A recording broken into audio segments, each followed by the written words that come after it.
1819. What is it? 1819 P2. 19 case. 19. With 50%. This is the determination of whether the visual. I think, yes, we have issues with that. Harriet's not in here. I would suggest maybe you go with your administrator's recommendation. Yeah, I'd go along with it.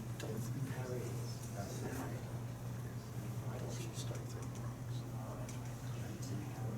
18 case.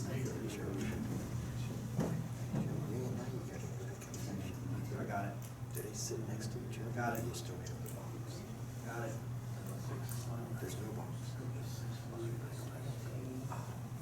So Michael kept trying to get. Yeah. I said,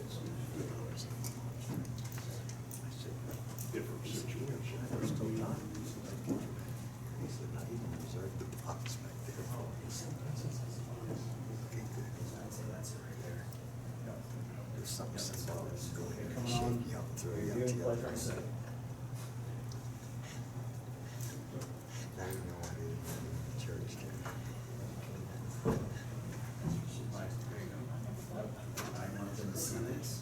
This is not currently in the documentary on the website, is it?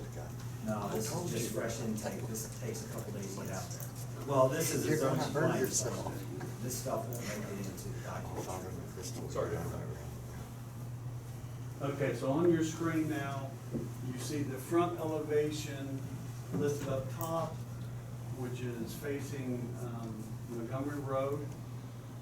The elevation below, which is the side elevation, that's facing Kenwood Road. So on which surface are they deficient? On The side? Both of those. So Both on of that those. front and on that side, which is actually called front elevation because it's on Kenwood Road, both of those are deficient. One is at 29% stone and the other is at 35% stone. Now, when we look at the other two elevations, Ray, can you go to the next slide? Well, can you go back to that a minute? I mean, if you look at the top picture there, because of the glass, it can never be 100%. Correct. I mean, it couldn't be 100%. Correct. Yeah, I'm looking at this building, it looks pretty nice. I don't know that I've got any issues with it. I think I would fall under Greg's recommendation to accept it as presented.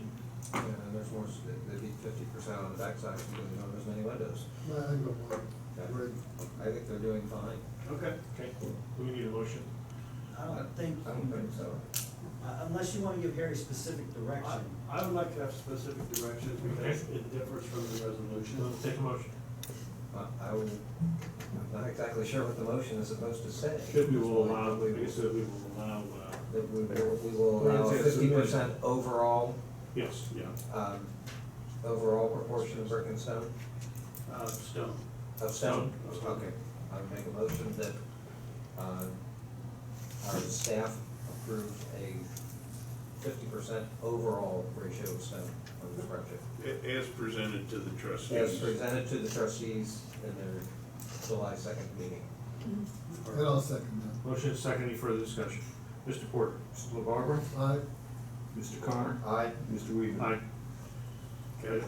Go ahead, keep going. Okay, so one other item, and it actually has to do with the proposal by CIG, and it's only because it reflects property maintenance on whether we're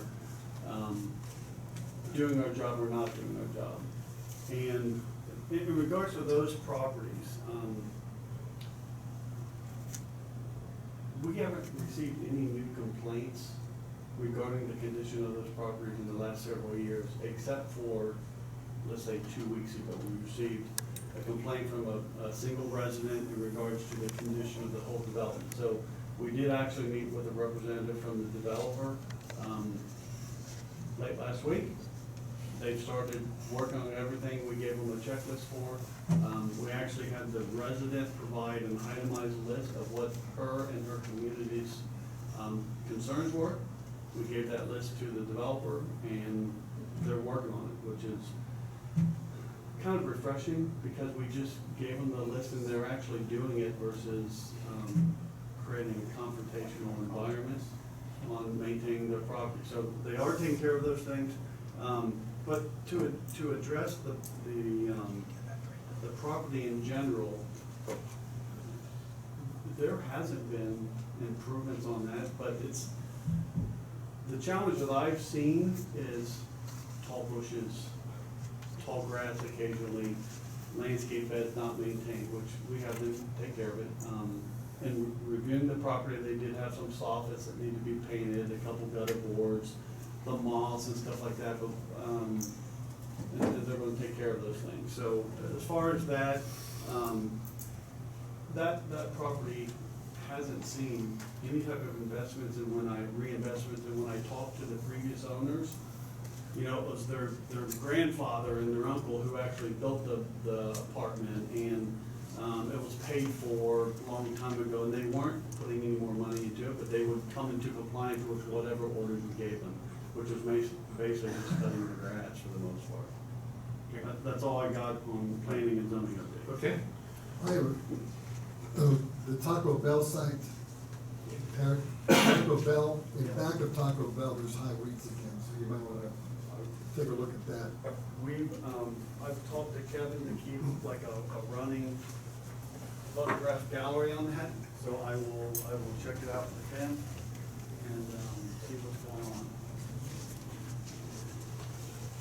Okay, the reason this was on the agenda is because we're getting more applicants in regards to these, I'm gonna call substations, small cell towers, and so on. And our current legislation doesn't have any, what I'm gonna call design requirements. And if the board is willing, I would like to work towards some design requirements. And here's why. As we look at the investment that we put into the Kenilworth and Montgomery Road corridor area, we put the utilities underground, as the board knows. There's a tremendous amount of investment in improving that area. Well, with new legislation and the county engineer's willingness to allow cell towers in the right of way, we really don't have a lot of ammunition anymore to kind of fight that. My concern is, now we've got cell towers, when you allow one, you have to allow two and three and so on. It's gonna basically defeat the purpose of what we've put millions of dollars into, which is creating an attractive area with all utilities underground except for light poles. So the first couple photographs there are just some examples of what I've seen around the area. So the first one is over at Deerfield. Out by Costco. Yeah, out by Costco. The other one, as you can see, is by Five Seasons. It's just a utility pole, but it's got mechanisms all over it. And then when you start looking at the one back, I show 4 different items attached to the one utility pole. And then I've got ours. So if you look at our utility lights along Galbraith Road, I think we did a great job on that. I think it really enhances the appearance of Galbraith Road, in addition to the great landscaping that we've done. Well, to throw up a bunch of cell towers over that's going to defeat the purpose. So when I'm looking to the board is if I can invest some time in research, coming up with some type of design criteria for these, let's say, light fixtures / substations. I think it's a great idea, Eric.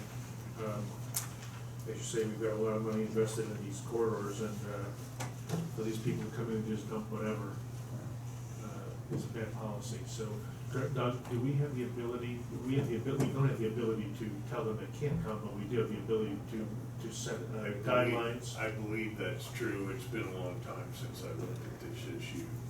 I have talked to the county prosecutor about it, but that was probably a year ago. So I think so, I can check into it. Okay, you want to work with Harry on that, Yeah. to give us some Yeah. guidelines, that'd be great. And just some additional insight, because I don't want to throw the engineers under the bus altogether, but they are working with us in regards to the permitting of this, because they have a permit that's required where we'll probably have some type of review, I would imagine, where we stay involved and the engineer's willing to work with us. They've been great so far. It's just, we don't have anything in place right now. Yeah, and this is gonna come to a head here shortly with the 5G rollout. Oh, yeah. This is gonna really populate. Luckily for us in Kenwood, we already have cell tower steps they can go on. The key here is the neighborhoods and other places where they're gonna put these 5G micro cells. Okay. And the state's kind of preempted everybody on this, even the municipalities, so. Anything else, any questions on cell tower design? I would just say, Harry, I applaud your proactive approach to it and keep going forward, looking, to try and see what other communities are doing and see if we can establish some guidelines. Okay. Quick question, will those guidelines include location? The Location. The locations are very specific in regards to the cell companies themselves, because they have what's called an umbrella, and they've got their main towers, and they've got these little subs that they want to put in. They've got a little bit of variation of where they can put those at, but when they say they want one right here, there's not much room for them to shift. So if they say they want one right here, and it's in that overlay district, we want to have the ability to say, okay, you can put one there, but you gotta meet our architectural guidelines. The reason I bring that up is I know that the firefighter unions prohibit them on any firehouses Okay? for safety concerns, and I'm just On the wondering. firehouse itself. Exactly. Yeah. So I'm just wondering how that's going to be processed by the township, especially with location to schools and things like that. I think if they wanted one in a public right of way in front of our fire station, they would be allowed, and they got approval from the county, they'd be allowed to do it, because our fire stations sit on county roads, they don't sit on township roads, so they probably have the ability to do that. Even though they're not on top of the fire station, they would be able to probably put one of those poles in front of the fire station in the right of way, if it was a county right of way and they were given approval by the county engineer, so we're limited as to what we can do as it relates to the location, but we certainly can create a spec that will force them to. Dress it up. Yeah. Exactly. Okay. Upcoming public hearings, Harry. Okay, so this is for 8167 Montgomery Road. It's currently the Verbargs, which, as you've seen, they're going out of business. It's basically a total scrape of the lot, meaning they will tear everything up and start from scratch. So, you know, when staff looked at this, I looked at it from that perspective of, they've got the world to mold here. They've got a clean site, they could accommodate the landscaping requirements, you could accommodate the parking, they could do whatever they want as far as a building, as long as it met those requirements. Well, and I sent the board the staff report on this. So as you saw the staff report earlier, there's a lot of deficiencies in landscaping. While the building is great, and I love ice cream, I love graders. So the challenge is, they're really deficient on landscaping. Now, to my surprise, the audience participation in regards to them being deficient, we didn't have any objections for some reason. So usually our audience is very vocal about landscaping requirements, and they want more trees, and we can't believe they're gonna put it in this concrete jungle, but in this case, they didn't. We didn't have a lot of negative response to the fact that there wasn't a lot of landscaping. Now, on the, let's see, they do have, there we go, perfect, great. So they do have a pretty good streetscape, which is a start. As you look at the boundary buffers, which to the north it faces our park, to the south it faces the dry cleaners, and then to the west it faces Dodds. So what I've got there in the number that you see, like to the north I got T and S, so that stands for trees and shrubs. So to the north they're required 18 trees, 52 shrubs. They have 0. The streetscape, like I noted, is okay.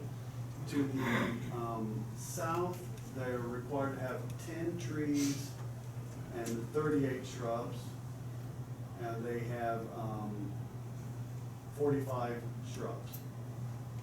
And then to the west, they have no trees, so they're required 8 trees and 32 shrubs. Now, what they would like to do is have some type of relationship with the township, because our park is right there, in order to use the buffer that we have there existing, and which we can do as of right, they can do that, but they need some type of